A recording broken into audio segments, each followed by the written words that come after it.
La première question à poser à Guillaume, évidemment, c'est la place de la tech chez Monoprix. D'abord, merci Pascal pour cette introduction et très heureux d'être avec vous aujourd'hui. Euh, alors, comme tu disais, moi j'ai passé la plus grande partie de ma vie professionnelle dans le retail physique pendant 20 ans dans différents pays. Et puis il y a 4, presque 5 ans, j'étais mis dans le, j'étais mis dans le retail digital. Comme directeur omnicanal, la définition de l'omnicanal, c'est pour moi offrir au client ce qu'il veut, où il veut, quand il veut. Voilà. Et ce plongeon en fait dans le retail omnicanal a changé mon regard sur la technologie. Quand j'étais dans le retail physique, je voyais la techno comme un support pour pouvoir faire du retail physique d'une façon plus fluide. Mais le jour où je suis passé complètement de l'autre côté de la barrière, mon regard a changé et j'ai vu 3 choses.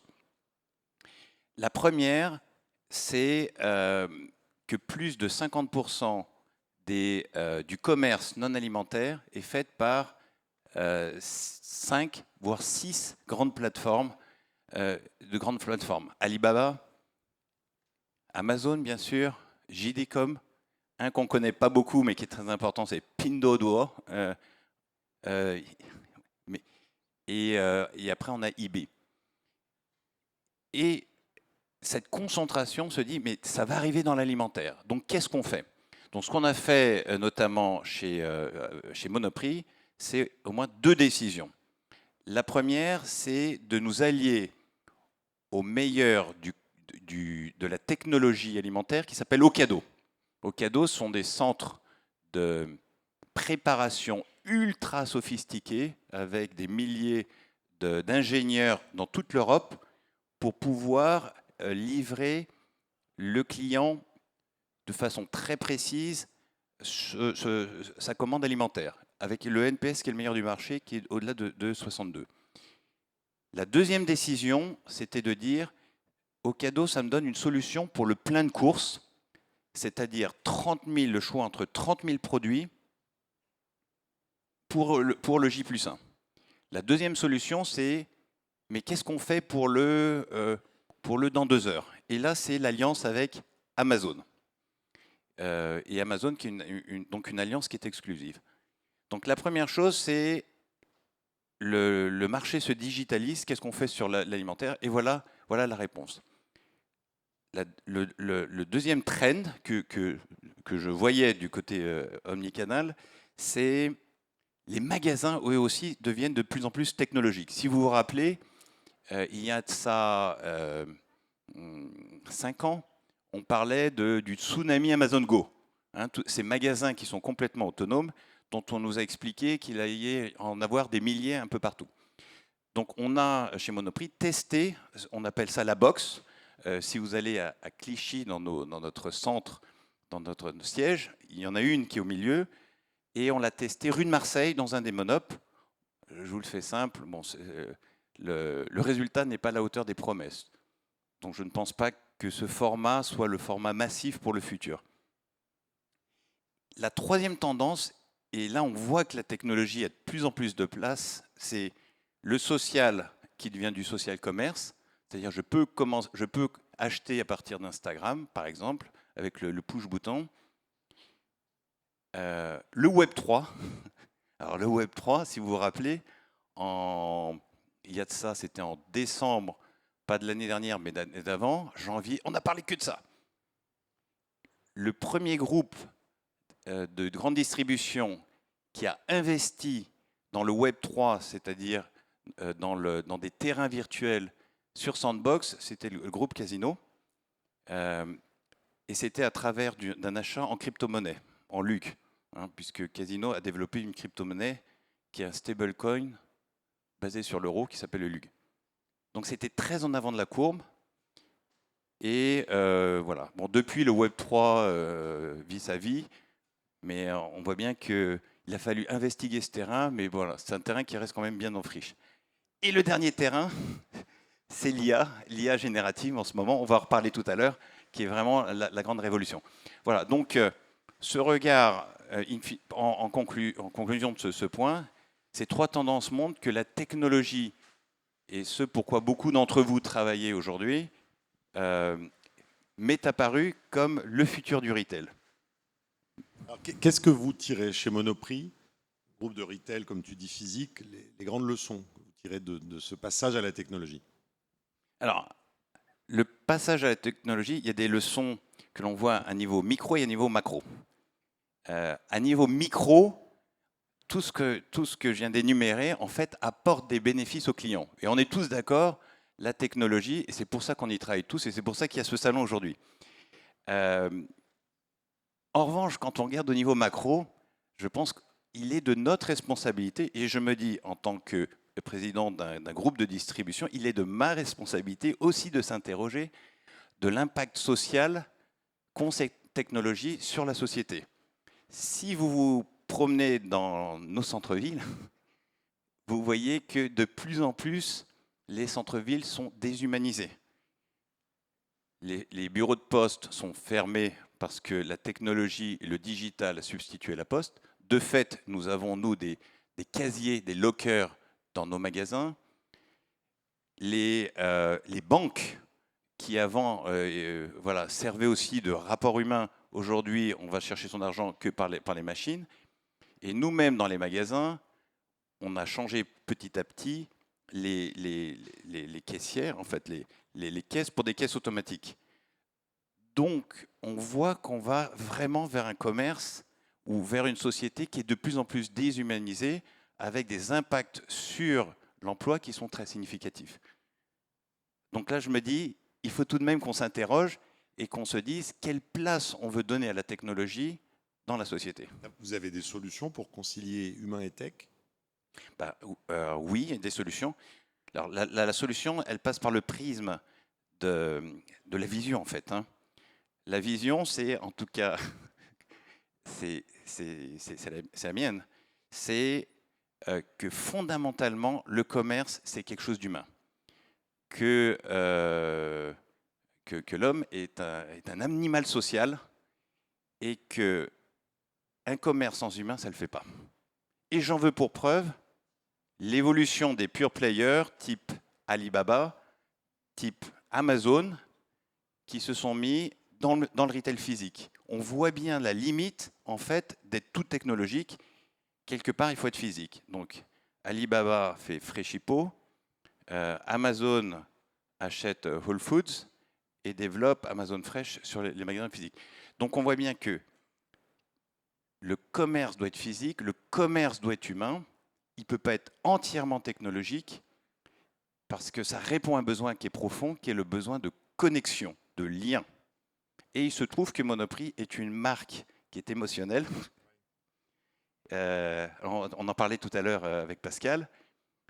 Monoprix, c'est plus qu'une enseigne, c'est une marque. Magnifique marque. Ouais. Alors le truc, mais c'est quoi une marque? La différence, c'est que l'enseigne, elle est transactionnelle, c'est-à-dire quel produit, quel prix, à quel endroit, voilà, et dans quel magasin physique ou digital. La marque apporte quelque chose d'émotionnel. Les gens disent mon Monop. C'est eux qui ont baptisé Monoprix Monop, d'ailleurs.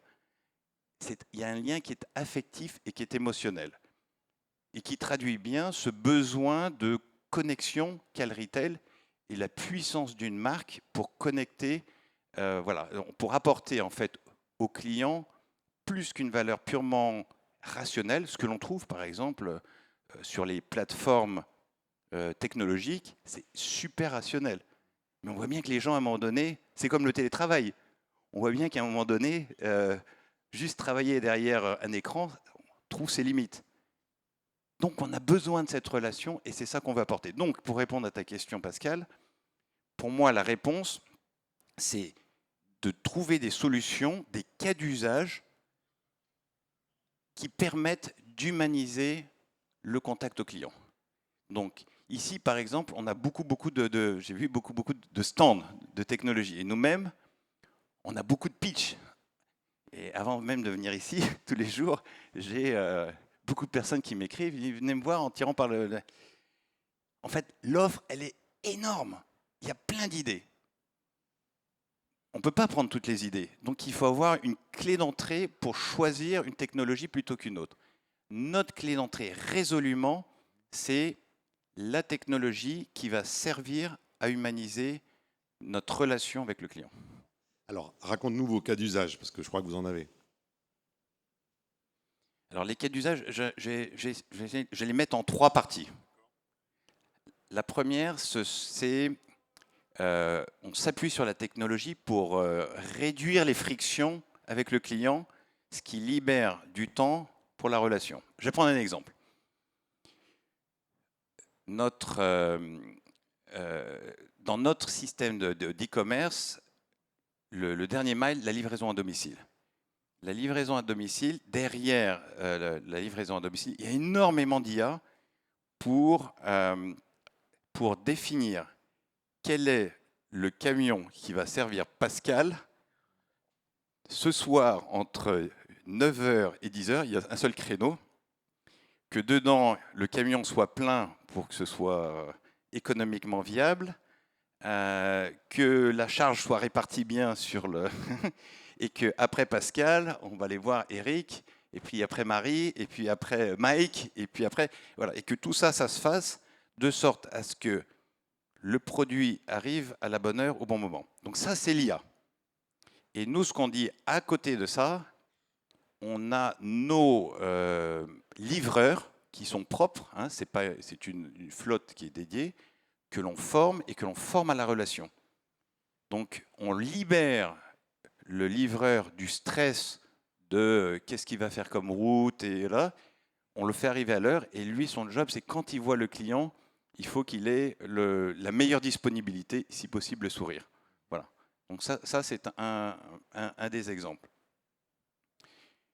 Le deuxième type de cas d'usage, c'est ce que j'appellerais la personnalisation à échelle.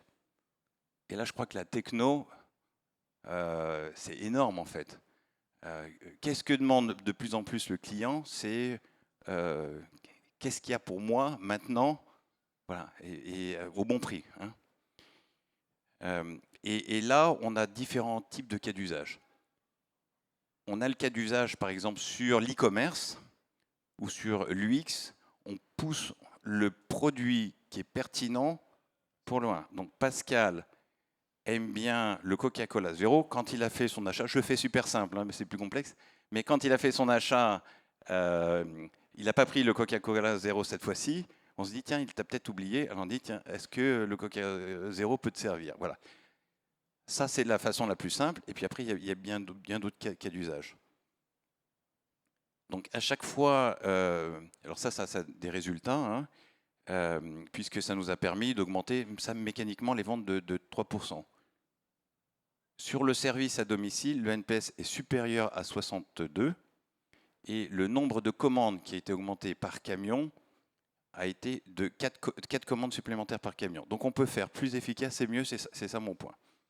Donc le premier point, on disait retirer les frictions. Le deuxième, c'est la personnalisation à échelle que l'on voit sur l'e-commerce, mais on l'a aussi au niveau marketing. C'est-à-dire qu'aujourd'hui, dans notre approche, on est sur le chemin d'eux, hein, je ne dis pas qu'on est parfait, de pousser à Pascal le message pertinent, donc le Coca-Cola, par le canal qui regarde. Je ne sais pas si toi c'est plus SMS ou si c'est plus WhatsApp ou si c'est plus Signal, ça sera peut-être plus WhatsApp, donc ça sera par WhatsApp et au bon moment. Voilà. Donc là c'est et ça il n'y a que la technologie qui est capable en fait de pouvoir porter à échelle ce niveau de personnalisation. Voilà. Et le troisième cas d'usage, c'est ce que j'appellerais le service augmenté. Donc tout le monde en parle, ChatGPT, donc quand c'est arrivé, l'IA générative. Donc on s'est dit comment on va s'en servir. Donc là, on a pris, on l'a fait de la façon la plus simple. Au service client, on a dit, bah, tu vas utiliser ChatGPT à côté à chaque fois qu'il y a une question d'un client. Et on va voir est-ce que ça nous sert. Et en fait, pour beaucoup de cas, oui. Pour beaucoup de cas simples, oui. Alors, la limite, c'est que pour que ChatGPT puisse être 100% efficace, il faudrait brancher ChatGPT sur la base de données et qu'il sache exactement quand est-ce qu'on sert, etc. Donc il faudrait qu'il pompe en fait l'ensemble de nos informations pour pouvoir avoir la réponse, pour pouvoir éduquer ChatGPT et avoir la meilleure des réponses. Évidemment, on ne va pas le faire parce qu'on n'a pas non plus trop envie que l'information transite de l'autre côté de l'Atlantique. Hein. Donc, à ce stade, on est sur ChatGPT qui nous aide à mieux formuler des réponses aux clients et de façon plus rapide et plus personnalisée. Et ça fonctionne. Voilà. Mais on sent qu'on est au début d'une révolution et que derrière cela, on s'interroge sur l'ensemble de nos métiers, comment l'IA générative va disrupter l'ensemble de nos métiers. Et quand on en prend un, par exemple le métier du textile, de la conception du produit au modeling, dans l'ensemble des tâches, en fait, l'IA nous permet d'avoir plus d'informations, plus fiables, pour pouvoir prendre une bonne décision. Mais in fine, l'humain reste quand même le principal. Je vais vous prendre un exemple. Vous avez une technologie sur le...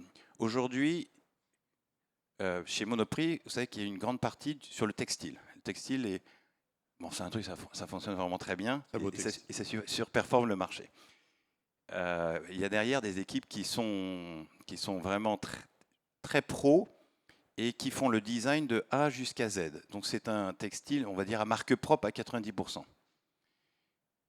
Ces équipes aujourd'hui vont dans le monde entier pour saisir les tendances.